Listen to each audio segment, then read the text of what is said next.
पक्ष प्रतिपक्ष मिलकर देश की तमाम समस्याओं पर चर्चा करते हैं, साथ साथ कभी कभी अपनी उदंडता भी दिखा देते हैं। लेकिन उस समय राजा भोज की सभा में ऐसा कुछ भी नहीं हुआ था। सभी दरबारी बैठे थे और एक प्रश्न आया था। प्रश्न यह था कि सबसे बड़ी दूरी किसके बीच है। अब ये एक दरबारी को लगा कि ये तो बड़ा ही साधारण प्रश्न है, इस पर समय बर्बाद करने की जरूरत नहीं है। लेकिन राजा भोज ज्ञानी थे। उन्होंने कहा यदि ये प्रश्न आया है तो बिना इसके तह तक गए इसको हटाना नहीं है। उन्होंने कहा सबसे बड़ी दूरी किसके बीच। एक दरबारी झट से खड़ा हुआ। उसने सोचा तो बड़ा ही साधारण सा प्रश्न है। उसने कहा घर से दिल्ली की दूरी सबसे बड़ी दूरी है। वो उतना ही जानता था, उतना ही गया था। उसको लगा इससे ज्यादा थोड़े कुछ होता है। जैसे कुएं का जो मेढक होता है उसे कुआं ही समुद्र मालूम पड़ता है। समुद्र का अनुभव उसे बिल्कुल भी नहीं होता। अगर समुद्र का कोई मेढक गलती से कुएं में आ जाए और वो बताना भी चाहे कि समुद्र बहुत विशाल है, तो कुएं के मेढक को कभी ये विश्वास नहीं होगा।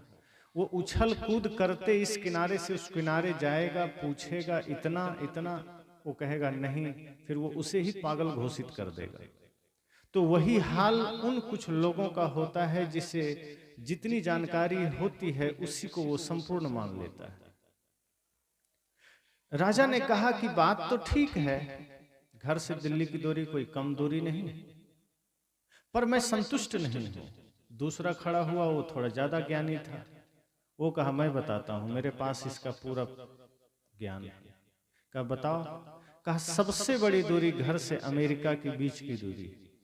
अब लोगों ने कहा ये बात थोड़ा सा ज्यादा ठीक लग रही।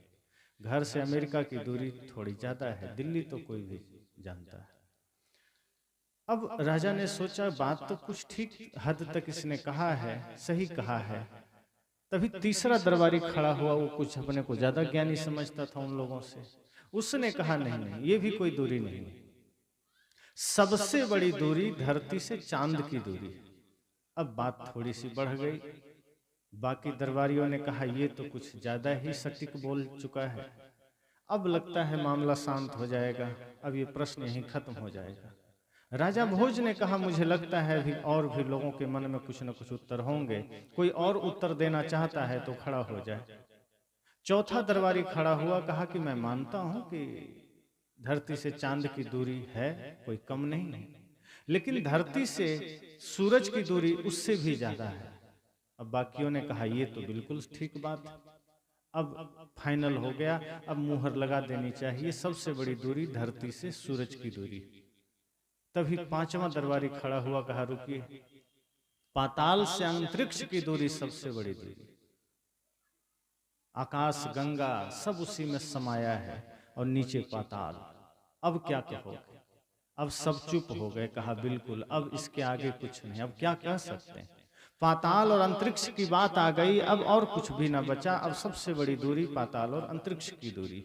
सभी खामोश हो गए। सभी दरबारियों ने कहा ठीक है, हम सब ये स्वीकार करते हैं और आप आज से ये बिल पास कर दीजिए कि धरती पर अगर कोई भी कभी याद करे कि सबसे बड़ी दूरी किसके बीच है, तो अंतरिक्ष और पाताल की दूरी सबसे बड़ी दूरी है। राजा को भी लगा कि ये बात तो ठीक ही है और कोई इसके आगे समाधान होना मुश्किल है, तो मुहर लगा ही देते हैं। तभी एक बुजुर्ग दरबारी खड़ा हुआ, कहा रुकिए, अभी बहुत जल्दबाजी मत कीजिए, अभी मेरे पास एक उत्तर बचा है। सब लोग के कान खड़े हो गए। क्या अब क्या बचा है। घर दिल्ली अमेरिका चांद तारे सूर्य सब पहुंच गया, अब क्या बचा है। उस बूढ़े दरबारी ने कहा कि मैं मानता हूं घर से दिल्ली की दूरी कुछ दूरी है, मैं ये भी मानता हूं घर से अमेरिका की दूरी भी दूरी है, कोई कम नहीं है। एक दो दिन में जाना मुश्किल है, पैदल अगर चलना चाहे, नाव से चलना चाहे। मैं ये भी मानता हूं कि धरती से चांद की दूरी भी दूरी है, और ये भी मानता हूं कि धरती से सूरज की दूरी है, और ये भी मानता हूं कि पाताल से अंतरिक्ष की दूरी है।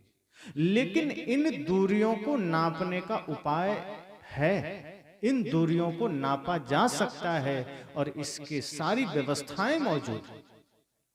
घर से दिल्ली की दूरी भी नापी जा सकती है, घर से अमेरिका की दूरी भी नापी जा सकती है, घर से धरती से चांद की दूरी भी नापी जा सकती है, धरती से सूरज की दूरी भी नापी जा सकती है, पाताल से अंतरिक्ष की दूरी भी नापी जा सकती है। लेकिन एक ऐसी दूरी है जो कोई नाप नहीं पाता है, जिसे नापना मुश्किल होता है, जो आदमी जीवन में कभी नाप ही नहीं पाता। कोई कोई बिरला है जो नापता है। राजा ने कहा, बताएं वो कौन सी दूरी है। उस बुजुर्ग दरबारी ने कहा, वो दूरी है कथनी और करनी के बीच की दूरी। जिसने कथनी और करनी के बीच की दूरी को नाप लिया, समझ लेना वो दुनिया की सबसे बड़ी दूरी को नाप लिया। बाहर की दूरियों को नापना कोई बड़ी बात नहीं है।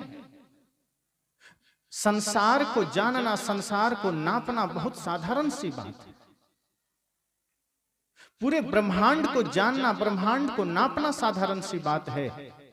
लेकिन अपने कहने और करने की दूरी को जो खत्म कर दे, उस दूरी को जो जान ले, समझना वही सबसे बड़ा ज्ञाता है, वही सबसे बड़ा ज्ञानी है। और समस्या यह है हमारी कि हम बाहर सब कुछ जानते हैं, ज्ञान भी हमारे पास है। ऐसा कोई आदमी नहीं जिसके पास शास्त्रों का ज्ञान ना हो, कुछ ना कुछ सब जानता है। क्या आपको लगता है कि चोर के पास यह ज्ञान नहीं है कि चोरी करना पाप है?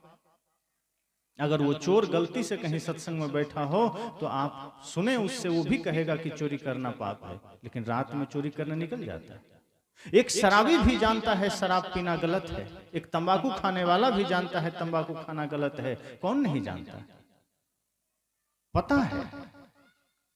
माँ बाप का अनादर करने वाले को भी पता है ये गलत है, लेकिन समस्या वही है कि जानता सब है, कर नहीं पाता है।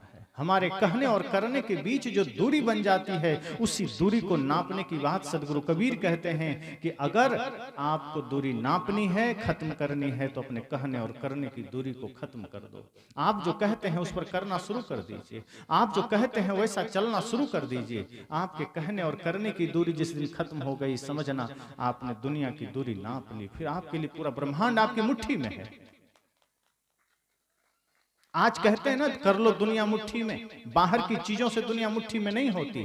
अगर हमने अपने कथनी और करनी को एक कर लिया, दुनिया मुट्ठी में हो गई। किसी ने कहा था, संतों ने, कि बढ़िया शासक वो नहीं है जो पूरी दुनिया पर राज करता है, सबसे बड़ा शासक वो है जो अपने मन वाणी इंद्रियों का स्वामी है।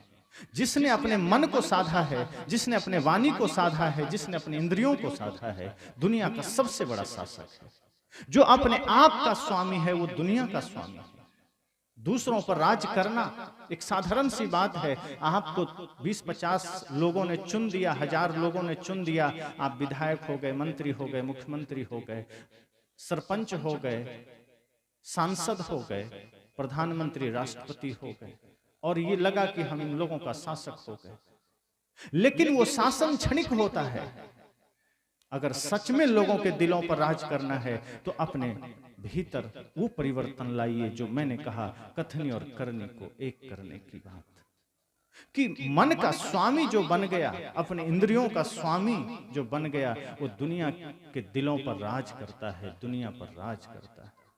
भगवान बुद्ध कोई चुनाव नहीं जीते थे कि किसी चुनाव में खड़े हुए जीत गए और सबका स्वामी बन गए। सदगुरु कबीर कोई चुनाव नहीं जीते थे, लेकिन आज भी पूरे दुनिया में सबके दिलों में राज करते हैं, सभी लोग स्वीकार करते हैं। इसलिए कथनी और करनी ये जीवन की सबसे बड़ी समस्या होती है कि हम जो कहते हैं वो कर नहीं पाते हैं। साहब ने कहा, जैसा कहे करे पुनि तैसा, राग द्वेष निर्वारे, तामे घटे बढ़े रतियों ने, यही विधि आप संवारे। कहा जो कहते हो वो करो। आज आदमी को देखिए, क्षण भर में बदल जाता है। आप किसी के पास जाइए, कुछ कहिए कुछ काम के लिए, आदमी कह देगा बिल्कुल इसी क्षण कर रहा हूं। दूसरे क्षण आप इंतजार कर रहे हैं, 2 क्षण हो गया, 2 घंटे हो गए, 2 दिन हो गए, वो आदमी अभी तक नहीं किया, अपनी बात से मुकर गया। साहब कहते हैं जैसा कहो। आप अपने व्यवहारिक जीवन में भी जो कमिटमेंट कर दो, जो निर्णय कर लो, उस पर अडिग हो जाओ। अगर अपनी विश्वसनीयता समाज में बनाना चाहते हैं, अगर अपना महत्व बनाना चाहते हैं, तो अपनी बातों पर अडिग हो जाइए। जो काम आप कर सकते हैं वही बोलिए, जो नहीं कर सकते हैं हाथ जोड़ लीजिए, मुझसे नहीं होगा। अपने आप की पहचान बनाइए। अगर आपसे होता है तो बोलिए, नहीं होता है मत बोलिए, और अगर बोल दिए तो करने की कोशिश कीजिए। और जैसा कहा जाता है अगर हम वैसा करने लग जाएं तो फिर समस्या ही खत्म है, फिर विवाद ही खत्म है। लेकिन होता उल्टा है। हर कोई जानता है, मैंने कहा एक चोर भी जानता है चोरी करना गलत है, एक नशे करने वाले आदमी को भी पता है नशा करना गलत है, लेकिन क्या वो छोड़ पाता है? नहीं छोड़ता। और यही समस्या हम सबके जीवन में है। मंदिर में हम पुजारी हो जाते हैं, बाहर हम पुजारी नहीं होते। मंदिर में हम भक्त हो जाते हैं, बाहर हम भक्त नहीं हो पाते। सच्चाई तो यह है कि अनुकूलता में हम सब कुछ होना चाहते हैं। अनुकूलता है तो हम साधक हैं, अनुकूलता है तो हम भक्त हैं, अनुकूलता है तो पुजारी हैं, अनुकूलता है तो संत हैं। लेकिन प्रतिकूलता आते ही हम बदल जाते हैं। हम जैसा कहते हैं प्रतिकूलता में वैसा कहाँ कर पाते हैं। हम प्रेम की चर्चा कर रहे हैं और जैसे ही कोई गाली दिया हम तुरंत गोली देने की सोचते हैं, फिर हमें बर्दाश्त नहीं होता। हम ध्यान की चर्चा कर रहे हैं और ध्यान का परिणाम क्या है? ध्यान का अर्थ है कि आपका मन शांत हो जाए, निर्मल हो जाए, आपके जीवन में करुणा है, प्रेम है, सत्य है, अहिंसा है, ये उद्घाटित हो गया ध्यान के द्वारा। और अक्सर ये होता है आदमी ध्यान के बाद क्रोध करता है, ध्यान के बाद उसके जीवन में अहंकार आ जाता है। कितने ऐसे ध्यानियों को आपने देखा होगा टीवी सीरियल में और शास्त्रों में, जो ध्यान में बैठे होते हैं, पता चला वो हजारों साल से बैठे हैं, अब पता नहीं 1000 साल से ध्यान में कैसे बैठे बिना खाए पिए। बहुत सारी कल्पनाएं भी शास्त्रों में होती है। 2-4 दिन से बैठे हैं, 10 दिन से बैठे हैं, बात समझ में आती है। अब कोई 10 दिन से ध्यान में बैठा है और अचानक कोई उसका ध्यान भंग कर दिया, अब वो आग बबूला हो गया, वो आप पर क्रोध करने लगा, वो आपको श्राप देने की बात करने लगा। हमको ये समझ में नहीं आता कि 10 दिन के ध्यान में क्या पाया? क्या 10 दिन के ध्यान से सिर्फ क्रोध को आपने पाया है? क्या वो ध्यान आपके प्रेम का कारण न बन सका? क्या वो ध्यान आपके भीतर अहिंसा को जागृत न कर सका? क्या वो ध्यान आपके भीतर करुणा को जागृत न कर सका? ध्यान के बाद भी आपके भीतर क्रोध जागृत हो रहा है, ध्यान के बाद भी आपके भीतर अहंकार जागृत हो रहा है कि हम बड़े ध्यानी हैं, हम बड़े ज्ञानी हैं, हम बड़े पुजारी हैं।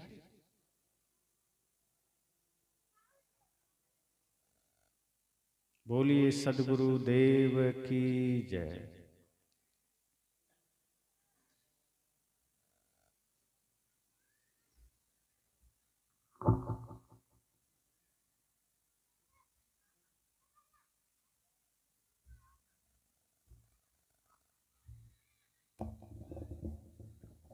साहे बंदगी साहे।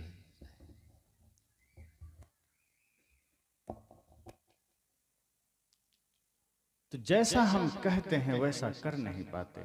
सत्संग में बड़ी बड़ी चर्चाएं हम सुन लेते हैं, लेकिन वो कथनी हमारे करनी में उतर ही नहीं पाती। हमारा कलम हमारे कदम से तालमेल ही नहीं कर पाता, हमारा शब्द हमारे लिए जीवन में सत्य का कारण ही नहीं बन पाता। खूब ध्यान चल रहा है, खूब सत्संग चल रहा है, जैसे ही कोई प्रतिकूलता आई हम उद्वेगित हो जाते हैं। सत्संग और ध्यान आपके जीवन के भीतर की प्रतिकूलता को मिटा न सका, इसका मतलब आप ध्यान में बैठ ही नहीं पाए। कोई अभी दिन का समय है और कोई कहे कि मुझे कुछ दिखाई नहीं दे रहा, तो आप क्या कहेंगे? आप यही कहेंगे कि या तो ये आदमी अंधा है या तो पागल है। अगर अभी सूर्योदय है तो दिखेगा, कोई ये कह नहीं सकता कि दिख नहीं रहा है। और अगर नहीं दिख रहा है मतलब वो आदमी की आंख खराब है, बाहर कोई गड़बड़ी नहीं।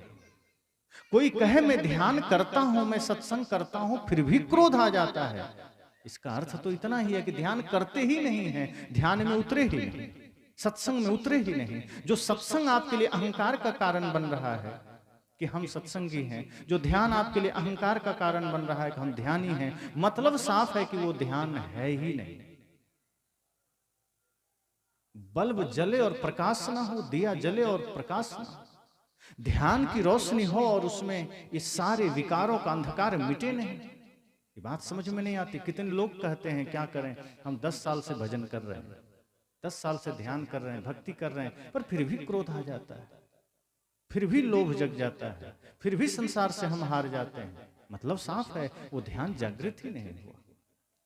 कोई गंगा में डुबकी लगाए और कहे मुझे बड़ी प्यास लगी, साहब ने कहा ना, पानी में मैंने प्यासी मुझे सुन सुन आवत हंसी। अब मछली पानी में है और कहे मुझे प्यास लगी, तो आपको भी हंसी आएगी, साहब को भी आ रही है। सदगुरु कबीर भी कहते हैं मुझे हंसी आ रही है।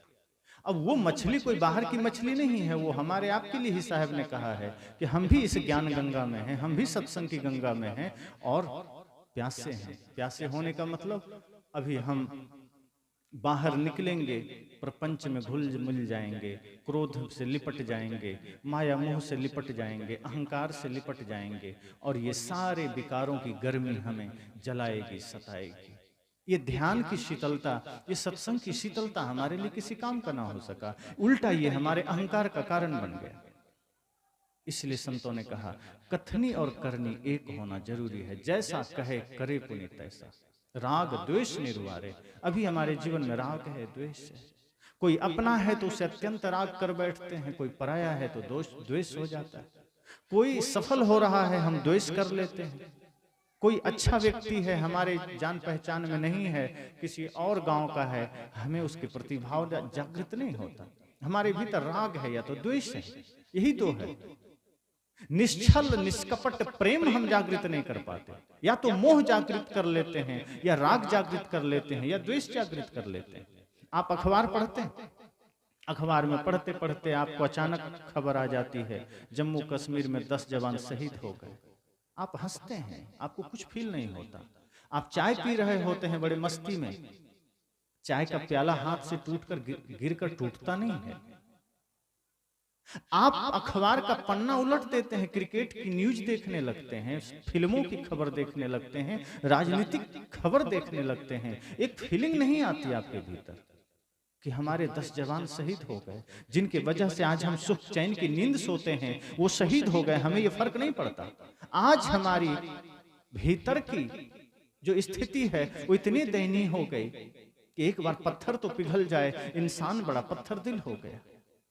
हम कहते तो हैं कि हम ध्यानी हैं, सत्संगी हैं, हम भारत देश में जन्म लिए, हम उस देश में जन्म लिए जहां सत्य अहिंसा प्रेम करुणा की धारा बहती है, हम उस देश में जन्म लिए जहां न्याय की धारा बहती है, हम उस देश में जन्म लिए जहां सर्वे भवन्तु सुखिनः सर्वे सन्तु निरामया का भाव जागृत होता है। हम उस देश में जन्म लिए हैं जहां वसुधैव कुटुंबकम का भाव है, हम उस देश में जन्म लिए हैं जहां जियो और जीने दो का भाव है। हम उस देश में जन्म लिए हैं जहां सदगुरु कबीर जैसे संत कहते हैं सब घट मेरो साइया सुनी सेज न कोय, बलिहारी हुआ घट की जागट प्रगट हो। वे कहते हैं सब घट में मेरा परमात्मा बैठा है, लेकिन क्या हमारे भीतर वो फीलिंग आती है, हमारे भीतर वो अनुभूतियां आती है? चाय का प्याला की चुस्की हम ले रहे हैं, अखबार उलट रहे हैं, कोई फर्क नहीं पड़ता। उसी बीच कोई कह दे तुम्हारा बेटा गिर गया है, वो अखबार फेंक देते हैं, चाय का प्याला फेंक देते हैं, दौड़ पड़ते हैं कहाँ मेरा बेटा। और रास्ते में कोई कह दिया नहीं नहीं तुम्हारा बेटा नहीं था, पड़ोसी का था, फिर हम वहीं से लौट जाते हैं हंसते मुस्कुराते। पड़ोसी के बेटे पर भी ज्यादा दया नहीं आई। इतनी इंसानियत हमारी गिरती चली जा रही है। ये धर्मशास्त्र है, ये ज्ञान के सूत्र हैं, ये सत्संग है, चल रहे हैं, उससे हमारे जीवन के भीतर क्या प्रभाव पड़ा, हमारे भीतर क्या बदलाव आया? नहीं आया। आज हमने सत्संग को भी क्रिया बना दिया, ध्यान को भी क्रिया बना दिया। और एक बात ध्यान दीजिए, जब भी हम किसी चीज को क्रिया बना देते हैं उसका संबंध अंदर से हट जाता है, बाहर से हो जाता है। ध्यान को हमने सीमित कर दिया, सत्संग को हमने सीमित कर दिया। सदगुरु कबीर ने ऐसा ध्यान ऐसा सत्संग कहा ही नहीं। सदगुरु कबीर तो कहते हैं जहां जहां डोलो सो परिक्रमा, जो कुछ करो सो पूजा। वे तो कहते हैं आपका डोलना, आपका चलना, आपका हर कुछ करना पूजा बन जाए। मंदिर में जाके हाथ जोड़कर ओम जय जगदीश हरे करना ही पूजा ना हो।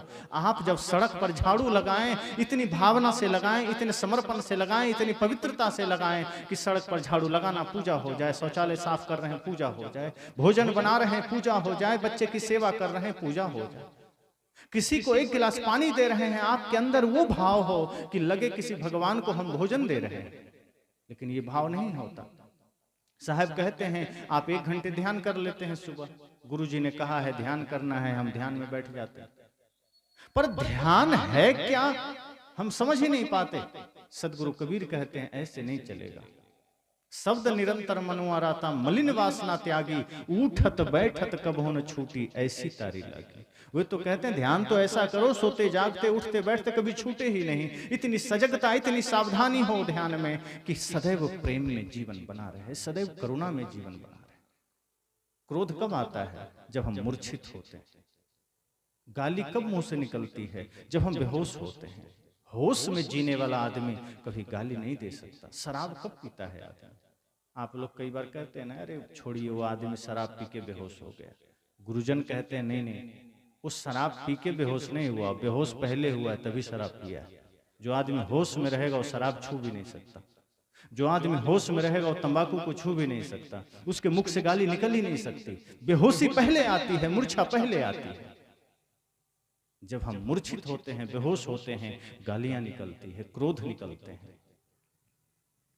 गलत काम करते हैं, हमारे कदम गलत जगह जाते हैं, हमारा चिंतन गलत होता है। लेकिन सदगुरु कबीर जिस ध्यान की बात करते हैं, जिस सत्संग की बात करते हैं, जब हम वो अपने जीवन में जोड़ लेते हैं, जब संतों के विचार को हम अपना विचार बना लेते हैं, अपना आचरण बना लेते हैं, तब ध्यान जागृत होता है। तब क्या होता है? फिर आपके भीतर से वो क्रोध प्रवाहित नहीं होगा, फिर आपके भीतर से वो करुणा की धारा प्रवाहित होगी, प्रेम की धारा प्रवाहित होगी। अभी अचानक किसी ने गाली दिया, आप जरा अनुभव कीजिएगा आपके भीतर से क्या रिएक्शन हो रहा है। सामने आप जा रहे हैं, अचानक किसी ने आपका अपमान कर दिया, आपके भीतर से तत्क्षण क्या रिएक्शन होता है। अगर वास्तव में ध्यान भीतर घटित हुआ है, अगर वास्तव में भीतर प्रेम जागृत हुआ है, तो अगर कोई गाली देगा तो तत्क्षण आपका रिप्लाई क्या जाएगा? प्रेम जाना चाहिए। जैसे आप पेड़ में फल लगा है, आप पत्थर मारते हैं तो किसी भी समय मारिए, दिन के 12 बजे मारिए चाहे रात के 12 बजे मारिए, वो पत्थर लगते ही उधर से फल वापस गिर जाता है। ऐसा नहीं है कि पेड़ को सोचना पड़ेगा कि चलो थोड़ी देर बाद हम फल गिराएंगे, अभी हम पत्थर ही लौटा देते हैं। हमें सोचना पड़ता है। किसी ने गाली दिया तो बड़ा मुश्किल होता है संभालना। हम भी सोचते हैं उसको गाली दे दें, हम भी सोचते हैं उसका झगड़ा कर लें, लेकिन सत्संग जब भीतर मौजूद हो जाता है, आपके भीतर उपस्थित हो जाता है, तब ऐसा नहीं होता। तब क्या होता है? कोई गाली दे, भगवान बुद्ध रास्ते में जाते हैं, कोई गाली देता है मुस्कुरा देते हैं, कोई अपमान करता है मुस्कुरा देते हैं। दूसरे की क्रियाओं से उनके जीवन पर असर नहीं पड़ता। उन्होंने अपने जीवन का जिम्मेदार किसी दूसरे को नहीं बनाया कि मैं दूसरे की वजह से दुखी और सुखी हो जाऊं। हमने अपना रिमोट दूसरे को दे दिया। दूसरा जब चाहे हमें क्रोध में डाल दे, दूसरा जब चाहे हमें दुख में डाल दे, दूसरा जब चाहे हमें परेशान कर दे, दूसरा जब चाहे हम गाली देने लगे। सदगुरु कबीर कहते हैं अपने आप को ऐसा बनाइए कि दूसरा कुछ भी करे, प्रतिकूलताएं कितनी भी आ जाए, परिस्थितियां कितनी भी आ जाए, आप प्रेम में रहिए, ध्यान में रहिए, सत्संग में रहिए, सत्य में रहिए। और ये तभी होगा जैसा कहे करे पुनीत ऐसा। जो कहते हैं वो करें, जो सुनते हैं उस पर चलें, सदगुरु कबीर के विचारों को आत्मसात करें। सदगुरु कबीर का जीवन दर्शन को देखिए। वे कहते हैं मैं रोगों इस जगत को, ये उनका बड़ा विराट भाव है। इसमें उनकी करुणा समाई हुई है पूरी सृष्टि के लिए, पूरे ब्रह्मांड के लिए। वो ये नहीं कहते कि मैं अपने क्षेत्र के लोगों के लिए रो रहा हूं। आप लोग या संसार के लोग अक्सर क्या कहते हैं, मुझे बच्चे के लिए रो रहा है, कोई पत्नी के लिए, कोई भाई के लिए, कोई माता पिता के लिए, कोई ज्यादा से ज्यादा समाज के लिए। सदगुरु कबीर कहते हैं मैं रोऊं इस जगत को। और वो उनके रोने का कारण क्या है? उनके आंसू का कारण क्या है? उनको कपड़ा कम पड़ गया, उनको भोजन कम पड़ गया, क्या हुआ? उनको रहने की जगह नहीं। दूसरे की पीड़ा को देखकर, संसार के दुख को देखकर वो कह रहे हैं कि मुझे दूसरे का, संसार का दुख देखकर मेरा हृदय द्रवित हो रहा है और मैं चाहता हूं जो सुख जो शांति मैंने पाया है वो संसार के लोग पाएं। तो उनकी करुणा को देखिए, उनकी विशालता को देखिए। ऐसे महानतम संत के विचार, ऐसे महानतम संत के ज्ञान को सुनकर अगर हमारे जीवन में कोई परिवर्तन ना आया, हमारा क्रोध मिटा नहीं, हमारे भीतर का विकार मिटा नहीं, हमारे भीतर का अंधकार नहीं मिटा, तो ये ध्यान, ये सत्संग सब बाहर बाहर चलता रहेगा, हमारे जीवन में नहीं, हमारे शब्दों में चलता रहेगा, हमारे मुख मस्तिष्क में चलता रहेगा। और यही हम करते हैं कि ज्ञान के शब्द को हम मस्तिष्क और मुख में समा लेते हैं, और जो कचरा होता है, जो गलत शब्द होते हैं, वो हम धीरे धीरे दिल में उतार लेते हैं। यही उल्टा हम कर रहे हैं। कोई गाली दिया हम याद कर लेते हैं, कोई ज्ञान दिया हम भुला देते हैं। अभी सत्संग हो जाएगा, 2 घंटे बाद कोई आपसे पूछेगा क्या सुना, सिर में खुजली शुरू हो जाएगी, पता नहीं क्या सुना। लेकिन अभी आप लोगों से मैं पूछूं, 10 साल पहले आपका किसी से झगड़ा हुआ था? अगर हुआ होगा सबको याद होगा, हाँ अमुक जगह हुआ था, जगह भी याद होगा, टाइम याद होगा, डेट याद होगा, झगड़ा का पूरा याद होगा। गाली किसी ने दिया होगा वो याद होगा, पर कहीं सत्संग सुनते हैं वो याद नहीं होता, क्योंकि हम झगड़े को दिल में उतारते हैं, ज्ञान को यहाँ उतारते हैं। बस यही फर्क होता है। जिस दिन हमने उल्टा करना शुरू कर दिया कि ज्ञान को दिल में उतरने दें, झगड़े को मस्तिष्क तक ही रहने दें और वहीं से बाहर कर दें, बात बन जाएगी। आपने एक उदाहरण सुना होगा, समुद्र मंथन में जब विष निकला तो शिवजी को लोगों ने याद किया, भले ही घटना काल्पनिक हो लेकिन बड़ा तथ्यात्मक है। और शिवजी ने क्या किया, उस विष को पान किया, लेकिन उस विष को कंठ में रोक लिया, हृदय में उतरने नहीं दिया। एक संकेत है पूरी दुनिया के लिए कि जब भी कोई क्रोध, आलोचना, ईर्ष्या, द्वेष का जहर आपको दे, आपको कुछ भी संसार की कड़वी घूंट पीना पड़े, उसको लीजिए, स्वीकार कीजिए, लेकिन दिल में मत उतरने दीजिए, कंठ में रोक लीजिए। और ज्ञान सत्संग जब कोई दे, उसको दिल में उतार लीजिए। आपकी दुनिया बदल जाएगी, आपका संसार बदल जाएगा, आपका जीने का ढंग बदल जाएगा। इसलिए मैंने कहा, जैसा कहे करे पुनि तैसा, राग द्वेष निर्वारे, तामे घटे बढ़े रतियो नहीं, यही विधि आप संवारे। तो हम सब भी चेष्टा करें, सत्संग थोड़ी ही देर सुने, थोड़ा ही सुने, लेकिन ये चेष्टा करें ये सत्संग हमारे जीवन का सत्संग बन जाए, ये ध्यान हमारे जीवन का ध्यान बन जाए, ये यात्रा हमारे कदम कदम की यात्रा बन जाए, ये सत्संग आपके साथ घर तक जाए, ये सत्संग आपके साथ दफ्तर तक जाए, ये सत्संग आपके साथ रसोई घर तक जाए। जब आप सत्संग को 24 घंटे उतार लेंगे, दुनिया में कोई ऐसी शक्ति नहीं है जो आपको दुखी कर सके, जो आपको क्रोधित कर सके।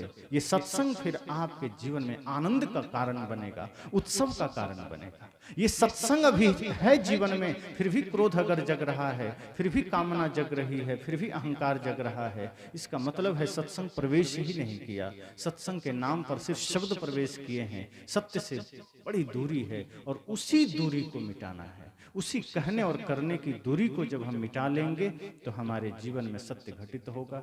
इसी वचन के साथ वाणी को विराम दें।